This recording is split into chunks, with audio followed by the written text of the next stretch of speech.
Hello friends, ಎಲ್ರಿಗೂ ನಮಸ್ಕಾರ. ಇವತ್ತು ನಾನು ಬೆಳಿಗ್ಗೆನೇ ಪೂಜೆ ಮಾಡೋಣ ಅಂದ್ಕೊಂಡು ಹೂವು ತಂದಿದ್ದೆ. ಇದು ಪಾರಿಜಾತ ಹೂವು ಅಂತ.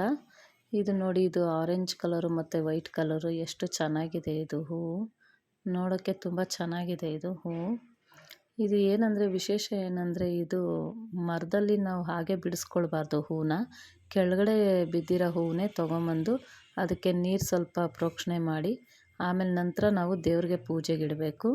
ಇದು ತುಂಬ ಶ್ರೇಷ್ಠನೂ ಕೂಡ. ಇದು ಹೂವು ಪೂಜೆಗೆ ತೊಗೊಂಬಂದು ಇನ್ನು ಹೂ ಕಟ್ಟಿ ಇಡ್ಬೋದು, ಇಲ್ಲ ಹಾಗೇನೂ ಇಡ್ಬೋದು. ಅದಕ್ಕೆ ನಾನು ಪೂಜೆ ಮಾಡೋಣ ಅಂತ ತೊಗೊಂಬಂದೆ ಫ್ರೆಂಡ್ಸ್. ನನ್ನ ವಿಡಿಯೋ ಇಷ್ಟ ಆದರೆ ಲೈಕ್ ಮಾಡಿ, ಕಮೆಂಟ್ ಮಾಡಿ, ಶೇರ್ ಮಾಡಿ ಫ್ರೆಂಡ್ಸ್. ಮತ್ತು ಸಬ್ಸ್ಕ್ರೈಬ್ ಮಾಡ್ಕೊಂಡು ನೋಡಿ. ನೀವು ಸಬ್ಸ್ಕ್ರೈಬ್ ಮಾಡ್ಕೊಂಡು ನೋಡಿದ್ರೆ ನಾನು ಯಾವುದೇ ಒಂದು ವಿಡಿಯೋ ಹಾಕಿದ್ರು ಫಸ್ಟ್ ನೋಟಿಫಿಕೇಷನ್ ನಿಮಗೆ ಬರುತ್ತೆ. ಹೀಗೆ ಸಪೋರ್ಟ್ ಮಾಡ್ತಾಯಿರಿ. ಮೋಟಿವೇಶನ್ ಚಾನಲ್, ಟೈಲರಿಂಗ್ ಚಾನಲ್, ಅದಕ್ಕೂ ಹೀಗೆ ಸಪೋರ್ಟ್ ಮಾಡಿ. Thank you friends.